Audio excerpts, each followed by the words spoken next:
আসসালামু আলাইকুম। তো এটা পার্ট নাম্বার হয়তো বা 3। তো এখন বেবি বক্সের আমরা কাজ করব হলো যে ফেসের সার্কিটগুলো আছে, এই ফেসের সার্কিটগুলো এই যে মোটামুটি ট্যাপ মারে নিচ্ছি আমি। যত বড় তার থাক, এটা বড় ডিবি বক্স একটা।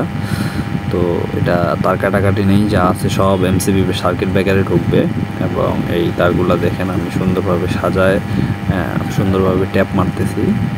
যত তার আছে দেখেন, টিভি বক্স অনেক জায়গা বেশি, তো সবগুলো তারই এই ডিবি বক্সে রেখে দিব, যার ফলে এই ট্যাপগুলা তারগুলাতে খুব সুন্দরভাবে মারতেছি। তো এখানে সার্কিটে তার আছে প্রায় এসির জন্য আপনার এসি হলো 2 টন করে 4 টন আছে, তো 4 RM করে তার দেওয়া হয়েছে 2 টন করে। আর বেশিরভাগই আপনার 2.5 আছে, 3 RM নাই বললেই চলে।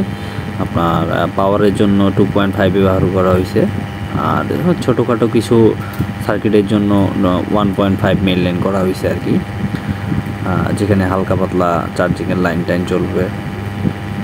আর যা আছে সব 2.5 এবং 4 RM, যেগুলোতে ফ্রিজ চলবে বা কিচেন রুমে, যেটা কিচেন আছে এই কিচেনে আপনার 4 RM তার টানা হয়েছে।